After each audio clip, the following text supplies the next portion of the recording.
sponsored by CuriosityStream. Law enforcement agencies across the globe make requests for data from Apple and other big tech companies all the time. So all the time, there are processes in place to just handle them. They are routine. But every once in a while, specific cases still show up in the papers.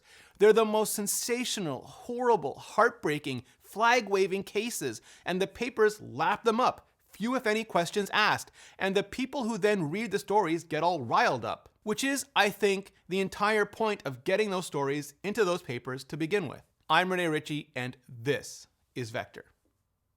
The biggest and most public fight over encryption in the US so far was the San Bernardino case.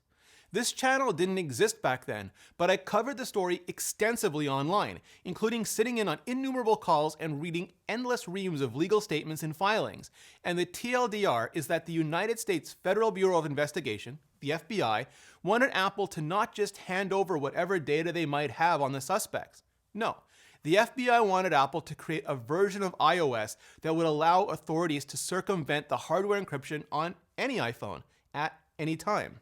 Which showed, even back then, either a staggering ignorance about how encryption works or a staggering willingness to manipulate the public in an attempt to stop encryption from working at all. Apple believed the request itself was extra-legal, in conflict with existing laws, and in violation of the First and Fifth Amendments of the United States Constitution. The FBI tried to justify the request by using the All Writs Act, an arcane 200-year-old piece of legislation that, and I'm just guessing here, probably never had digital encryption in mind when it was codified. But Apple said no. More specifically, Apple CEO Tim Cook said, "Some would argue that building a backdoor for just one iPhone is a simple, clean-cut solution, but it ignores both the basics of digital security and the significance of what the government is demanding in this case. In today's digital world, the key to an encrypted system is a piece of information that unlocks the data, and it is only as secure as the protections around it.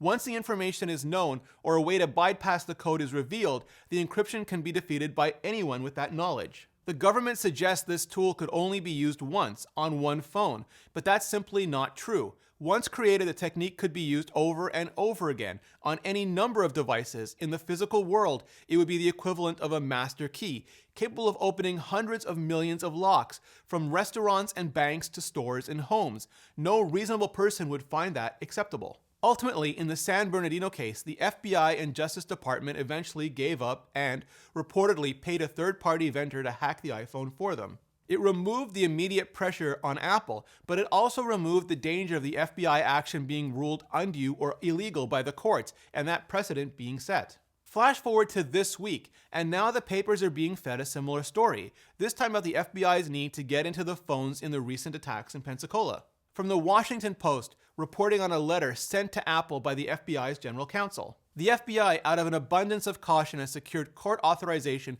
to search the contents of the phones in order to exhaust all leads in this high-priority national security investigation. NBC reporting on the same letter. Officials have sought help from other federal agencies, as well as from experts in foreign countries and familiar contacts in the third-party vendor community.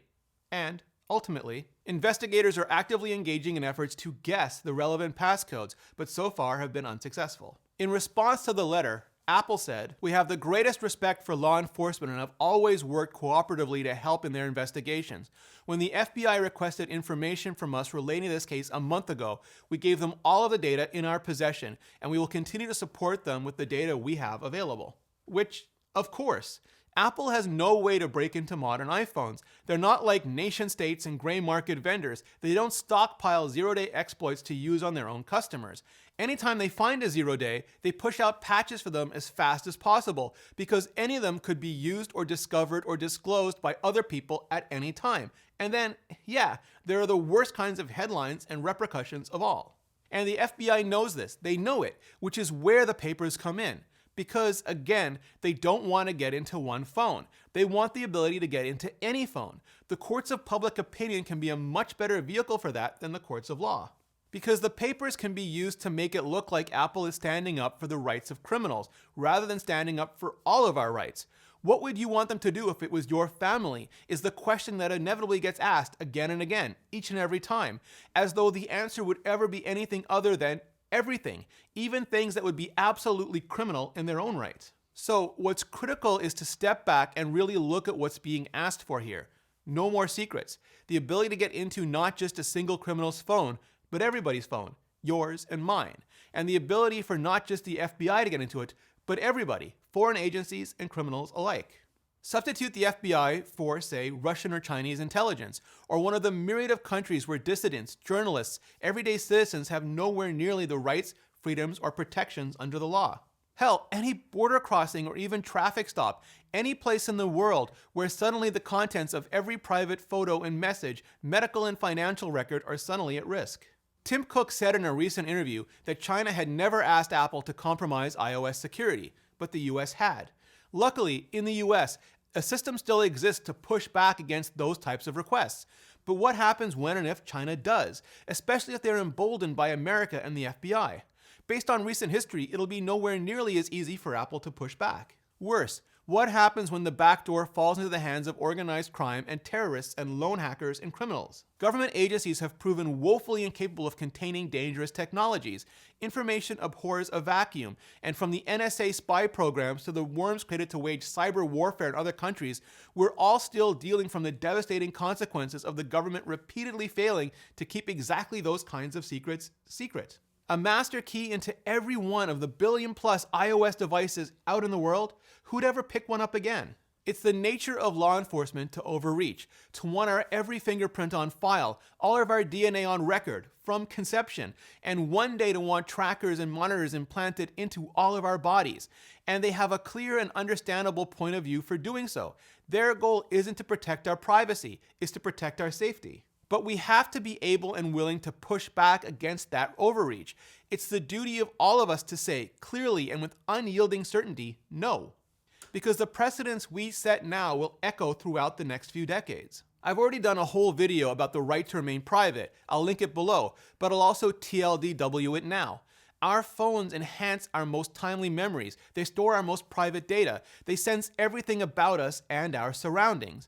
Not all countries and laws are the same, of course, but many have the concept of a right to remain silent, of a right against self-incrimination, even a spousal privilege. I've argued before and I'll keep arguing the same should be extended to our phones, because they are becoming closer to us even than our spouses. They're becoming part of us. They've already become basically external cybernetics, and the way we treat them, in part, will determine the way we treat the eventual internal cybernetics and neural connections that follow. If the thought of a backdoor into your phone doesn't creep you out, the idea of a backdoor into your mind and thoughts surely should. And if it sounds like that's a bunch of crazy talk, again, I point you back to the coverage. Asking Apple or any tech company for assistance is routine. The only time it shows up in the papers is when they want to make a spectacle. And because the papers want a spectacle as well, they seldom if ever stop to consider why they're being handed one. But it is absolutely to keep stirring up sentiment against the right to privacy, to chip away at it from oblique angles in the courts of public opinion and then the courts of law. And it's much better and easier to be hyperbolic about it now than it will be if we ever lose it. And every agency and attacker is just swimming in our personal data. And I'm making a Nebula original about the good old days of privacy past. You all know Nebula. It's the platform I'm building with other creators like Thomas Frank, Legal Eagle, Tirzu, Sarah Z, CGP Grey, Lindsay Ellis, Kyrgyzstan, and many, many more. We're building it because we want a place where creators can try out new content ideas that just might not work on YouTube.